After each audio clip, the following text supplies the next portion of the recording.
Welcome. I'm Rusty Dornan from the Kaufman Fellows Academy, here for the Startup Pitch class. And I'm very happy to welcome Stephen Webster, who's a TA in the class, but has also been a student, very active student in several of the KFA entrepreneurship classes. Welcome, Stephen. Stephen is the Senior Director of Experience Design, which I love that title. It makes sounds so incredibly creative. Anyway, Stephen's going to be talking about pitching both inside a company to customers and also outside, because a lot of the things that comprise pitches, both inside and inside your own company, to potential customers and to investors, are very similar. Let's talk about the problem first, of course, because Chris talks a lot about starting your pitches off with problems and defining it. How do you think of it? That's a great question. I think one of the things I learned early on is a problem that starts with a big provocation kind of takes the oxygen out of the room, and then people are waiting for you to put that oxygen back in. I remember many years ago, around about 2001, 2002, I was a founder of a startup that was building rich internet applications. Back then, it was a crazy notion that we might run applications in a browser. And I remember the opening slide that worked best was, the internet has failed to deliver on its promise. We started with this really big statement because most of our customers were overjoyed at what they'd managed to achieve online. And we would go into the meeting with, like, you're failing. The internet is failing to deliver on its promise. And then we would break down why that was. So I think being able to frame what you're doing with some big provocation, it's a bold statement of what's broken. So I think number one is a provocation. I think the second thing that really helps define a problem is explaining it in terms of people. You're solving a problem.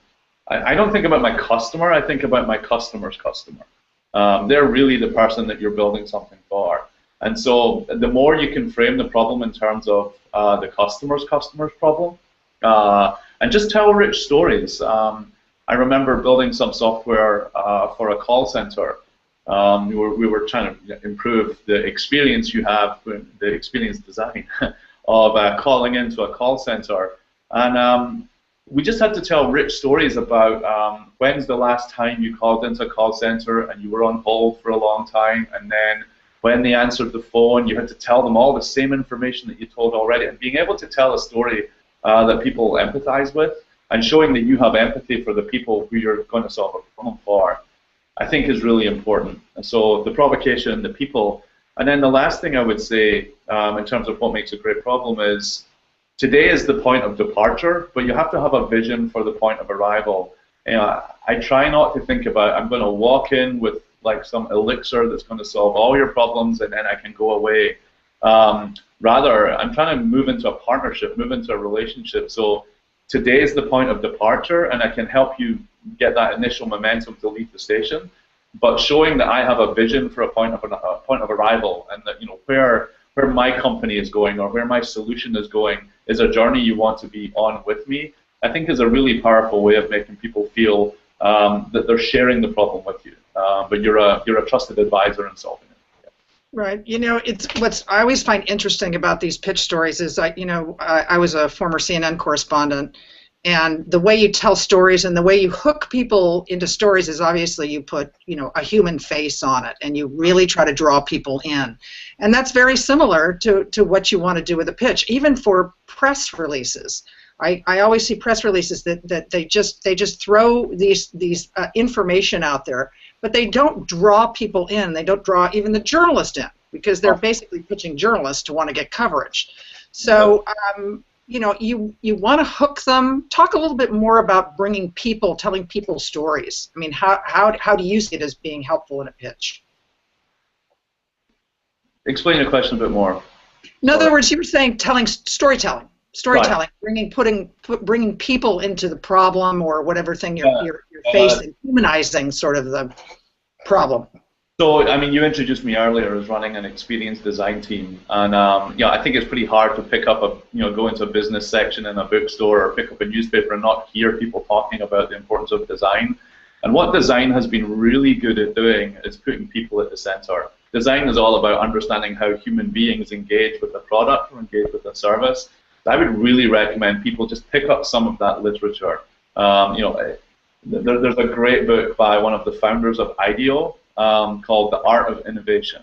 I would totally encourage everybody. That was my pitch. It didn't matter what I was selling. That book was my pitch because it's just so rich and full of anecdotes of spending a day in the life or walking in the shoes of a person and really having empathy with the problem that that person is having. Because until you have empathy with the problem and with the person, I don't think you have the right to solve the problem. You're just kind of coming in from above and you're the smartest person in the room. Whereas actually taking a day in the life, so the art of innovation and this notion of design thinking really arms you with the techniques that you need to just gain that empathy. And it means just spending time amongst your customers, not with your customers, not interviewing your customers, but actually be your own customer. So if you're building software for an airline check-in process, book a flight to San Diego and go through the process and watch everything that goes on and just note these things. Because your own anecdotes, your own experiences are a great way of telling the story in your pitch of when I last flew to San Diego, this happened.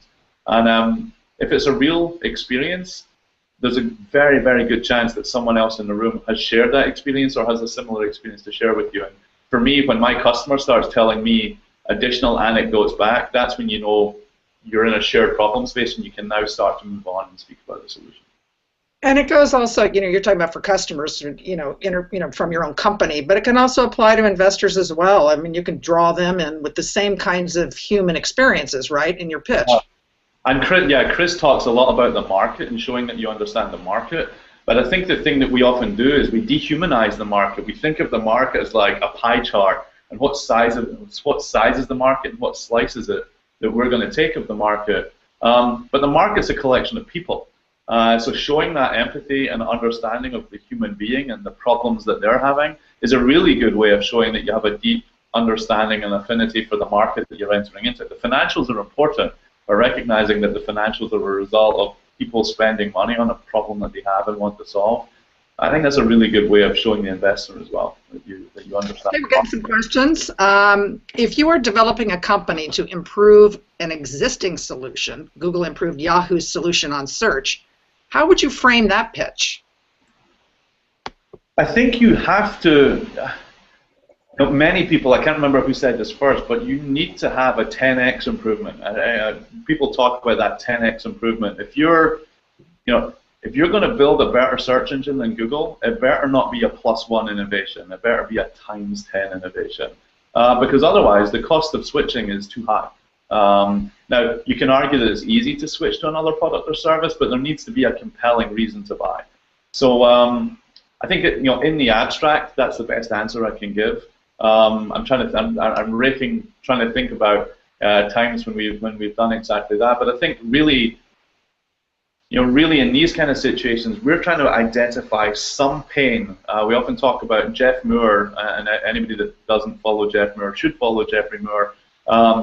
And Jeffrey talks about finding a pragmatist in pain with a compelling reason to buy and unavoidable consequences. And that's always, the first time I heard Jeffrey say that, I thought that's a really good filter for, am I in business here? Who's the pragmatist in pain?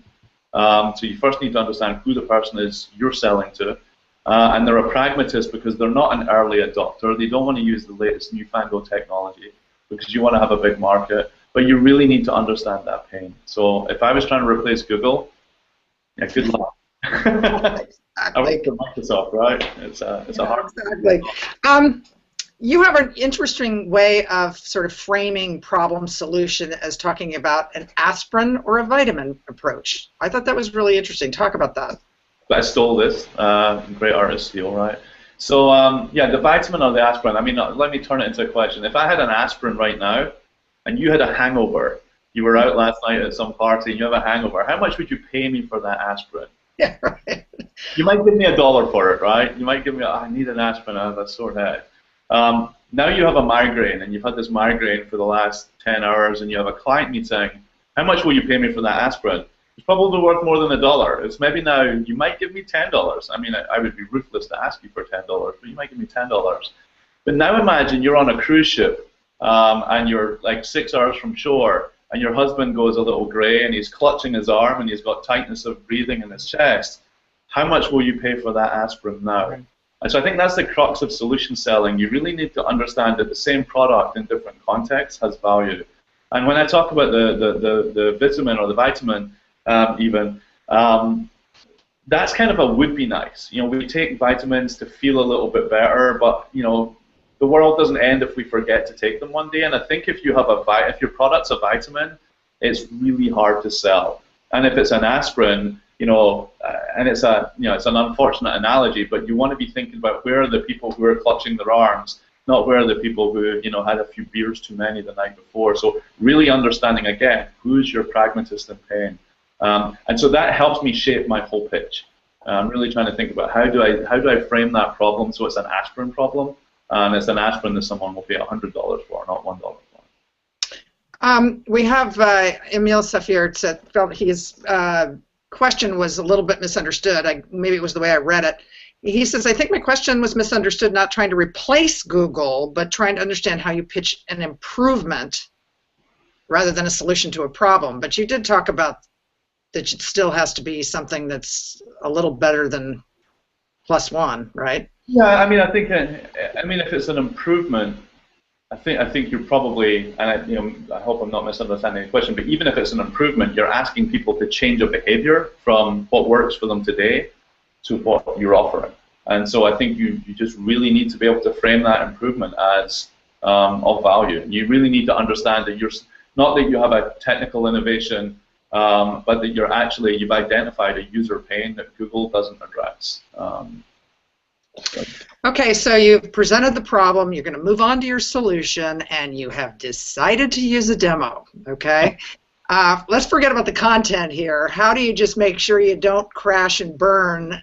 You know, what are the best steps to take to make sure you don't crash and burn if you decide to do a demo?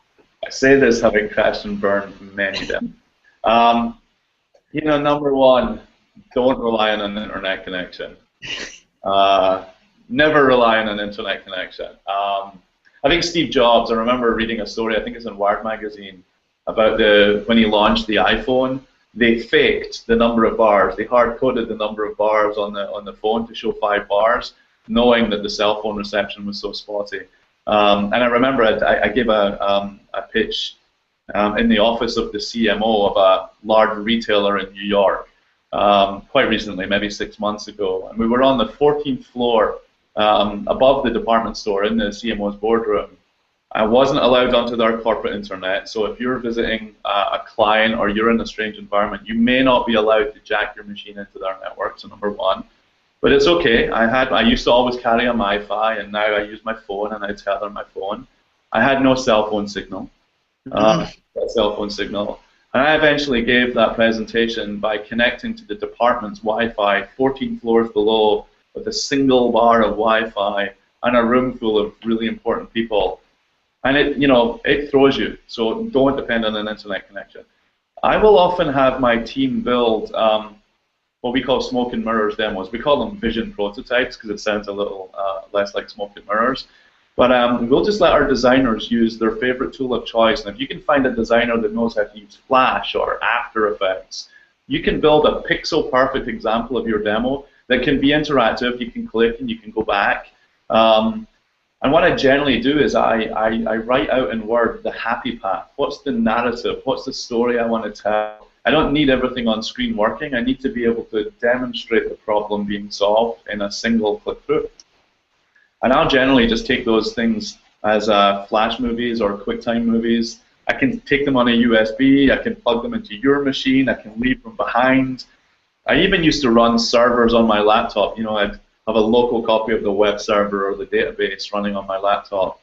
These things screw up as well. So I need to know that my demo is just, autonomous, works identically every single time, and then I'm not worrying about it. Yeah. Maintain control.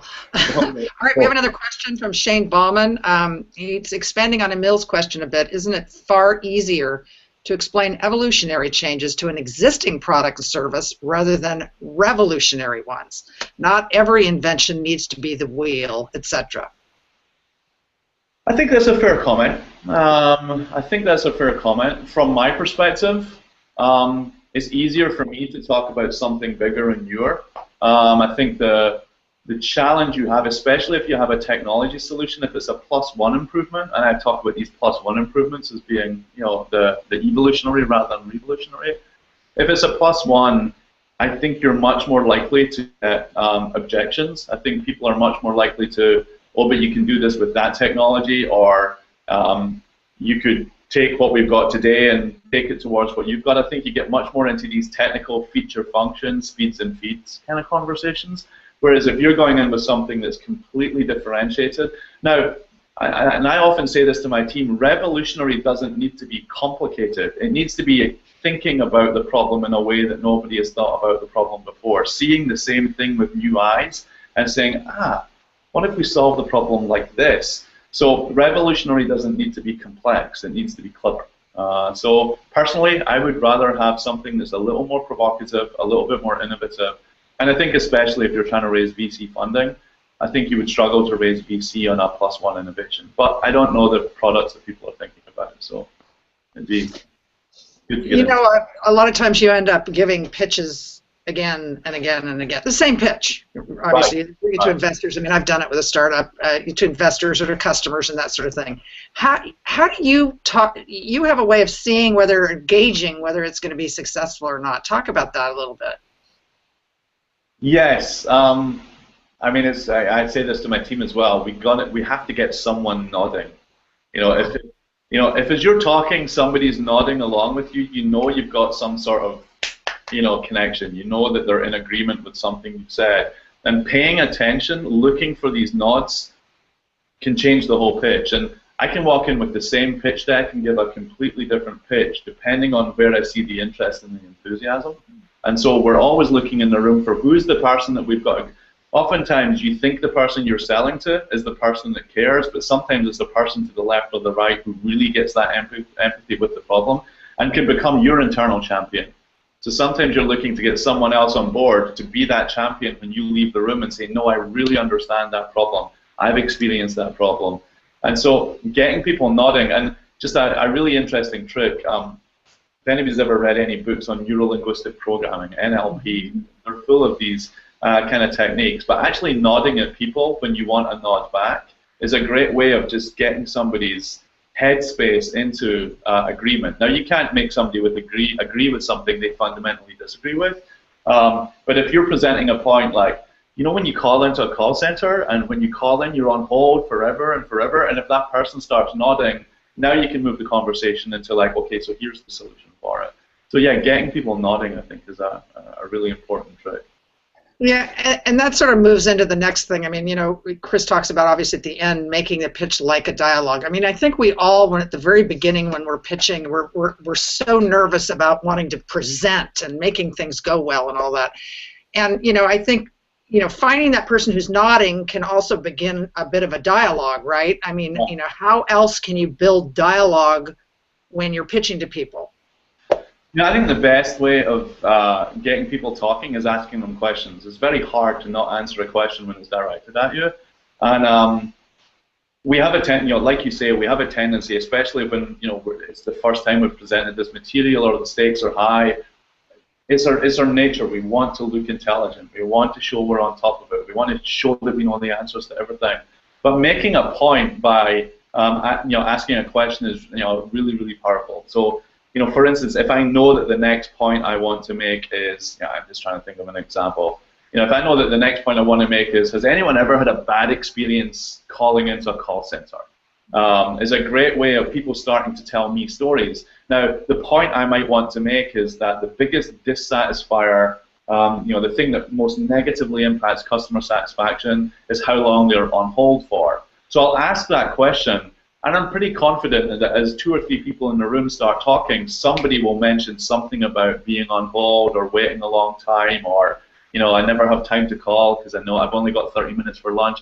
And then I'll jump onto that point, and making people feel like they were involved in the pitch and making people feel like they were involved in the conversation. I'm just waiting for that hook to go back into my flow. So I think asking leading questions that let you enter into your point is a good way of keeping the energy up and keeping people engaged. And again, it's about empathy. And Chris has talked about presenting in front of an audience like Techstars or something like that. If you were lucky enough to go to something, TechCrunch or whatever. But what about? And we've talked about in person, but Right. sometimes you don't even get to do that. Sometimes you have to do it in an online conference call or whatever. So, any tips on having to do a pitch online? Yeah, we should totally take this into the forums as well after the class. Right? Good. Things we could talk about there. Online is hard. It feels easy. It feels convenient. You can have your notes in front of you, but I think there's a danger. So some of the things I do online, simple stuff. Make sure you're on a wired internet connection. I don't care how good your Wi-Fi is in your home or in your office. Be on a wire. It's just much more reliable. And you don't want to spend your pitch doing that ship to shore. Can you hear me? I can hear you kind of conversation. So I would say, that's number one. The thing about asking questions, even more important when you're online, because otherwise you're just talking at a screen, and it's really easy to switch off. In fact, of all the people that are in the Hangout right now, I'll bet you're doing something else as well. I'll bet that there's your emails on the side, or you've checked your phone a few times. And I'm not judging you. It's easy to tune out and be distracted when you're just listening to a screen, so asking questions is a great way to pull people back in. I always like to have someone in the room, especially in a sales situation, rather than a pitch. I wouldn't pitch a VC online if I could at all avoid it. But if I'm selling, I like to have someone in the room, friendly, someone on my side in the room. And I always have a back channel open with them on IM or Skype. And I'll ask them, I'll brief them, send me messages like if you see them nodding, back to the nods. If you see somebody nodding at a point, let me know that that point's resonating. If people look bored, or if there's a little side conversation starts to take place, which if you were in a room, you would tune into that side conversation. So having eyes on the ground, I guess, and feeding you back that intelligence is a really good way of adapting. And I'll give you one last tip that I'm not doing right now because the camera's on me, but if there's not a camera on me, stand up. We all present better standing up, even if it's on a screen. Wear a headset mic so your voice isn't fading in and out on the mic. But I stand up naturally, I use my hands, I walk around when I'm talking. And so if I give you that same experience on the phone, I'm just more fun to listen to. I sound more engaged in my own material. So stand up. Stand up and deliver. That's so funny that you say that, because once again I'm struck by the similarity. Because I would, as a CNN correspondent, I'd be asked to do radio interviews, right. And I also do media training. And I always tell people, if you are doing a radio interview, stand up, walk around the room, gesture, because people can hear the energy in your voice. Right. You really can. So if you can stand up. If you're on a conference call and you're even pitching something, do it. Walk around and get your energy into it. It makes a huge difference. It's so funny that you brought that up.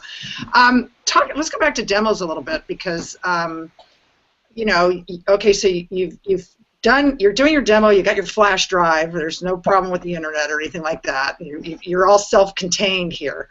But now let's talk about the content a little bit. Do people tend to over-deliver in demos? I mean, how do you make sure you've got the right content in there that's gonna really captivate people? No, that's a good point. We become obsessed by our own demo. I think because we put so much time into them, we want to demonstrate that time. Whereas, I love for a demo to. The feeling I'm always trying to impart is like, man, I wish I had an hour to show you this stuff because there's so much, but we only have 5 minutes, so I'm just going to show you the headlines. Even if I only have 5 minutes, that's the feeling I want to impart. You're opening the door for the conversation. I think it's really important you have a narrative for the demo. And like I said earlier, I actually write out in Word the story I want to tell, and then I just use the demo as a way of telling the story. Don't tell people.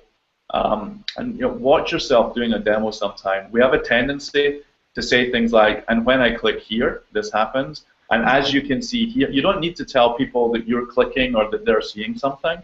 I think, and it's a skill. It's like it's like playing guitar and singing at the same time. Your hands need to be doing something different from your voice. And I think your hands should be clicking through the demo and choosing the next screen, but the story you should tell should be in the language of the person that's going to ultimately sit down and use this app or use this product or experience this service. So tell them how you're solving a problem and just have to click through. And that's why it becomes easy to use a video, because you can pace a video and you can tell a story as a video is playing in the background, and sometimes I won't even look at the screen. If I'm really pushed for time, if I know I've got like 2 minutes to do a demo, I'll just record a video. You can see all the nice visuals, and you can see it's a really, a well thought out product, and I'll just tell the story as that video is playing in the background. So have a narrative, I would say.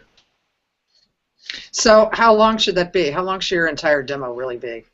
I think it depends on the situation. I think if it's the first meeting, if this is your first chance to kind of and your job is just to get back to the second meeting. I mean, that's how I think about my first meeting, is I want to earn the right for a follow-up meeting. So in that first meeting, I'm going to keep that demo punchy. I'm going to keep it to, maybe 5 minutes, maybe 10 minutes if I've got a really rich story to tell, but no more than that. No more than that. Again, do you show them everything? Do you really just absolutely give them the whole line of your product or service and make sure they totally understand it? I think, again, it depends. There's oftentimes, I think increasingly when you're solving, so we live in a multi-screen world now, and lots of the problems that we're all addressing and solving, it's not just about somebody sitting down on one app and like doing something and the job is done. We're telling a story.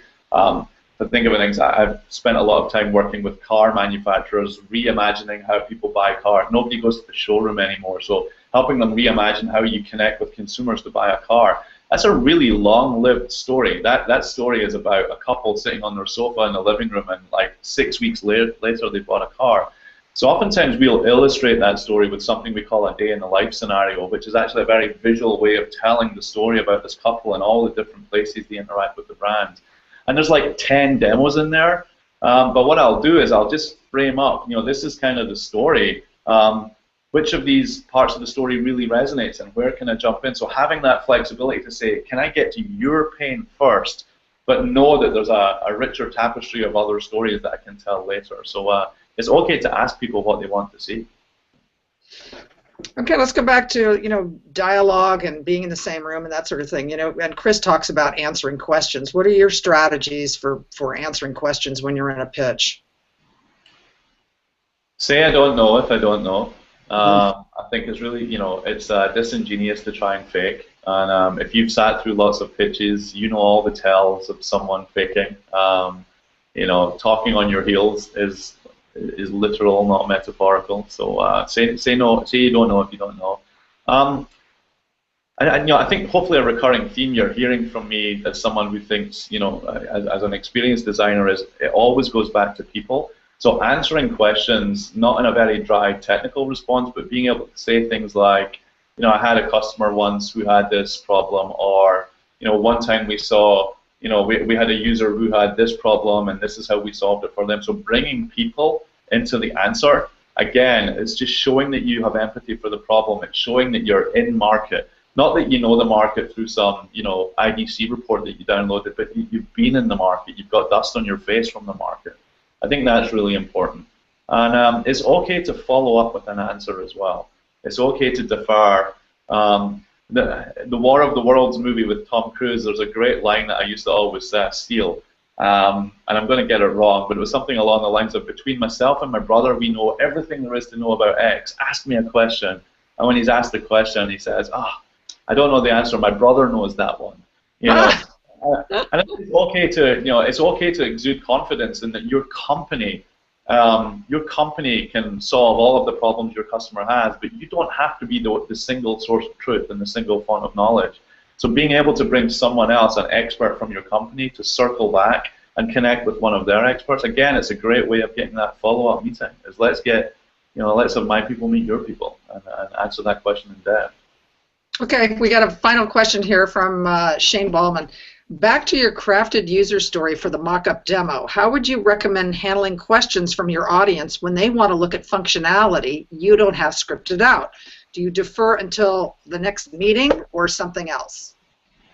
No, that's a good question, and I think it comes down to the meeting you're in. I mean, if in your very first meeting, your customer is driving into like features, I'll take a provocative position that you're perhaps selling to the wrong person. When that's the detail they care about in your first meeting, you're probably not far enough and far enough up in who you're speaking to. Obviously, you should have a point of view and you should have an answer.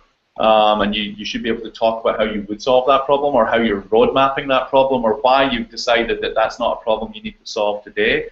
The popular phrase right now around the MVP, or the minimum viable product, a very standard answer for me is that's totally in our backlog. But the most valuable problems we've chosen to solve are these ones, again, because our customers have told us this is the core functionality we're speaking about. So I think it's okay to defer and say, great problem, we're not solving it right now. Does that answer the question, do we think? Hopefully it did. Anyway, listen, Stephen, thank you so much for joining us. It was a lot of fun, and you've got some great background experience on some different aspects of pitching from within a company and that sort of thing. We are going to have the final hangout with Chris Lipp, which will be next Friday at noon. I'll be putting out an email to everybody to let them know that. But meantime, jump into the forums and talk to Stephen. He can answer a lot more of your questions in there, certainly. And for those of you who are able to join, thank you so much, and talk to you soon. Thanks, Justin.